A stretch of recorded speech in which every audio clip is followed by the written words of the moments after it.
الفنانة سما المصري لبست الحجاب وتابت لربنا. اسمع وركز. اشيل اي صور ليا، اي صور ليا بفستان، اي صور ليا بشعري.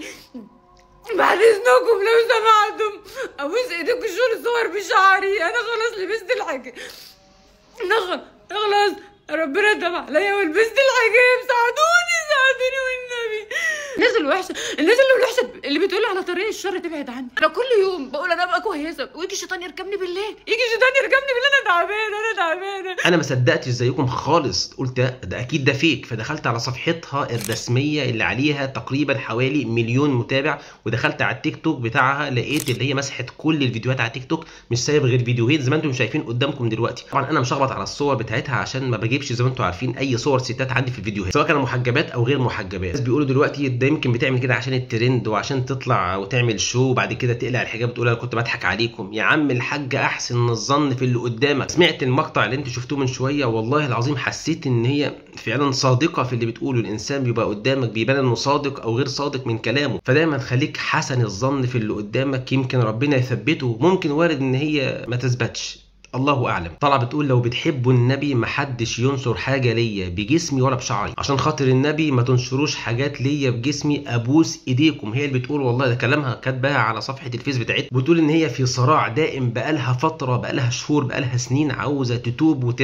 وترجع، والشيطان بيتملكها في كل لحظه وفي كل وقت. بالليل تصبح الصبح تقلع حجابها تاني، مش قادره تثبت. لازم تعرفوا يا اخوانا ان كل واحد فينا جواه وازع ديني، عارف انه يقف بين ايدين ربنا وانه هيموت في يوم من الايام، وانه يتحاسب على الصغيره قبل الكبيره. فمن يعمل مثقال ذره خيرا يره ومن يعمل مثقال ذره شرا يره. ومع الوازع الديني ده في جوه حاجه اسمها شيطان الجن، مش هيسيبك في حالك، وهذا يقول لك كبري دماغك، مش مشكله، لما تكبروا بقى تحجبي، خليكي عيشي وربنا هيبص لك على حته قماشه، المهم النيه الصافيه، مش مشكله، اعملي زي ما بيعملوا، انت احسن من غيرك. الشيطان شغال على الودن ما بيهداش، وهي دي رساله الشيطان، هو عاوز يضيع كل الناس. قال الشيطان لرب العالمين فبعزتك لاغوينهم اجمعين. انا هضيعهم لك كلهم يا رب الا عبادك منهم المخلصين. الكلام ده يا سما ويا كل واحد بيسمعني اللي هو شيطان الجن اللي احنا ما بنشوفوش بعينينا، اللي هو بيقعد يوسوس لنا، لكن في شياطين حوالينا تانيين بيقعدوا يحسوا ويعسوا، اسمهم شياطين الانس،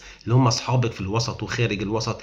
ليه يا بنتي كده؟ ما انت كنت كويسه وبتمثلي، بكره مش هتلاقي اعمال فنيه تمثليها، مش مشكله يا بنتي، ده ربنا رب قلوب، ومش مشكله طالما انت بتصلي وبتعملي الخير فمش لازم الحجاب. شوف شياطين شغالين، فتلاقي شيطان الجن من هنا وشيطان الانس من هنا، والاثنين شغالين على ودانها الاثنين. وطبعا هي ضعيفه هي او غيرها، فتبدا ان هي ترجع تاني ويحصل لها عمليه تثبيط إن لم تجد من الله عز وجل إعانة. فالله يكرمكم ما تكونوش معول هدم ليها، ما تبقاش انتوا والشياطين عليها. قولوا لها كلمه كويسه، ثبتوها بدعاء. واحد يطلع يقول لها انت بكره هتقلعي الحجاب وهترجع ليه من عادتها القديمه، ليه يا ابني بتقول كده ليه؟ والتاني يقعد يضحك تحت في التعليقات ويقعد ها وعمال يضحك. تضحك على ايه؟ هو انت فرحان ان هي ترجع تاني؟ يعني تبقى مبسوط يعني لما هي ترجع وتقعد ترقص وتغني، ولا تبقى فرحان ان هي احترمت نفسها ولبست حجابها واحتشمت وبعدت عن الاضواء عشان تخش الجنه مع النبي عليه الصلاه والسلام؟ يا اخوانا اقسم بالله العظيم ما حد فينا هيقدر يستحمل لسعه من نار الدنيا. خش على البوتاجاز انت وهو بعد ما تخلص وافتح نار البوتاجاز وحط صبعك، شوف هتستحمل قد ايه. والله ما هتستحمل 3-4 ثواني.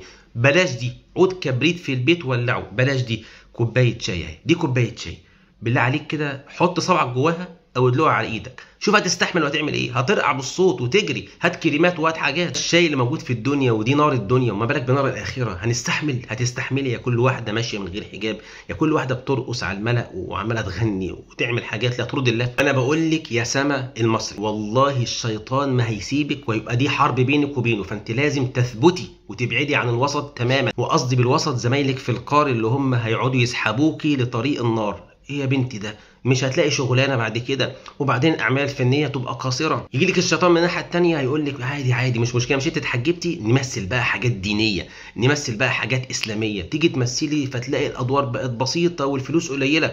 مش هيسيبوكي. يجيلك الشيطان شفتي بقى، ما هو كنت بتشتغلي كويس والدنيا مظبطه حالك، خلاص بقى ربنا غفور رحيم، اقلعي مش مشكله، ربنا يهديكي وخشي يلا ارقصي وخشي اعملي. وتيجي بعد كده تلحقي تتوبي، ما تلحقيش تتوبي، تموتي وانت واقفه بترقصي وانت واقفه بتغني وانت واقفه بتعملي حاجات ما ترضيش ربنا، تبقى سوء خاتمه. لذلك اثبتي يا سما واعلمي انك على الطريق المستقيم، وان الشيطان مش هيسيبك، ولكن كيد الشيطان ضعيف، عامل زي المطبات وانت مسافره، كل شويه هتلاقي شيطان، هتلاقي مطب، خديه وعدي خديه وعدي، انك لو وقفتي عند اول مطب هترجعي تاني. لا، لازم تبقى عارفه ان الطريق ده كله مطبات حتى تلقين رب العالمين. اوعاكي ترمي ودنك لاي واحده صاحبتك كانت في القار معاكي، او اي واحد زميلك يقول لك مش مشكله يا ستي ربنا غفور رحيم واهم حاجه القلب ومش، لا هيضيعوه. وشوف فين الصالحات صاحبيهم، اي واحده فنانه تابت روحي واتصلي بيها وكلميها، حنان ترك وغيره، وان شاء الله هيعينوكي وهيثبتوكي. انسان طول ما هو عايش فهو في حرب مع الشيطان، كما قال الله عز وجل ان الشيطان لكم عدو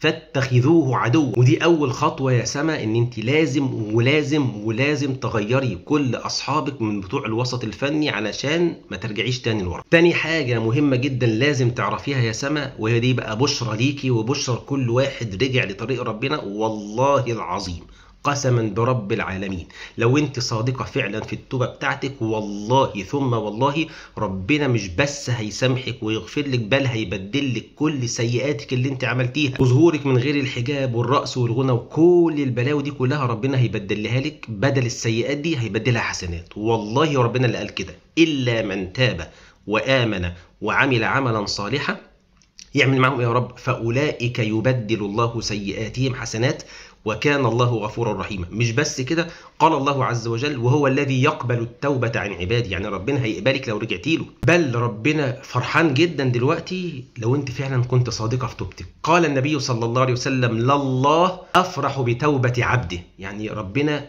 لما انت بترجعي له وبتتوبي بيبقى فرحان.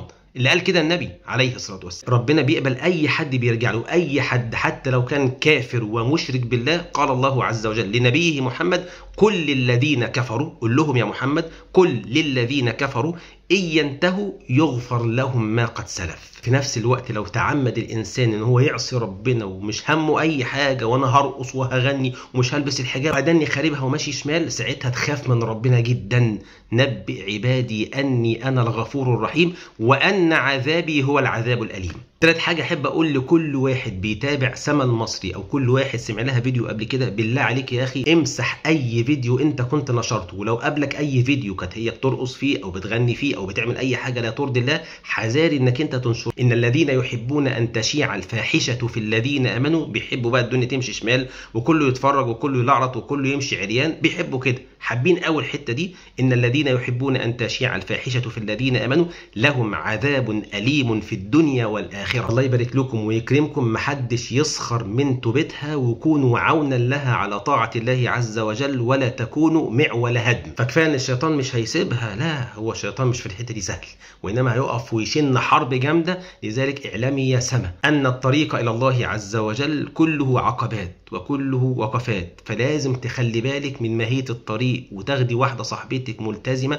عونا لك على الطاعة، وتبعدي عن الوسط، وتعلمي وتوقني أنك إذا رجعت إلى رب العالمين في اللحظة دي والله ربنا هيقبلك. ودايما كتري وانت واي واحد بيسمعني من هذا الدعاء، اللهم يا مقلب القلوب ثبت قلبي على دينك. يا كل واحده مش محجبه وبعيده عن ربنا، لحد امتى تفضلي مش محجبه؟ لحد امتى هيفضل الشيطان عمال يغرك ويخدعك ويوسوس لك؟ لحد امتى؟ لحد ما يجيلك ملك الموت. والله العظيم ملك الموت ما هيجي يستأذن عليك يقول لك ممكن اخد روحك، وانما مره واحده يسحب الروح، ساعتها ما تبقيش جاهزه تقول له ارجع، بس ما انت كان عندك ساعتين وسنتين وشهرين، ليه ما توبتيش ولبستي حجابك ولبستي الحجاب الشرعي؟ ايه المنظر اللي انت هتقابلي بيه ربنا دوت؟ ليه؟ الله يكرمكم وصلوا الكلام ده لكل واحده مش محجبه، وصلوا الكلمتين دول لسما، يمكن الفيديو يثبت قلبها. واخيرا الرقم اللي قدامكم دلوقتي على الشاشه هو رقم الواتس الخاص بيا 010 404 96 97 4. لو عندك اي شبهه اي سؤال، سواء كنت مسلم او غير مسلم، كنت ممثل او ممثله او مغني او مغنيه، خارج الوسط جوه الوسط، اي حاجه، تواصل باذن الله وان شاء الله هرد عليه. وهريح قلبك. بالله عليكم ادعوا لسما مصر تحت في التعليقات ان ربنا يثبتها ويعينها ويهديها ويثبتها على الصراط المستقيم ويرزقها الحجاب الشرعي، ما تقلعوش تاني ابدا. يمكن لعل وعسى حد فينا مستجاب الدعوه فربنا يتقبل منه. وما تنساش ان الدال على الخير كفاعله، وان في ملك موكل بيقول لك امين ولك بالمثل لو انت دعيت لاخيك بظهر الغيب. وما تنسوش تصلوا على سيدنا النبي عليه الصلاه والسلام.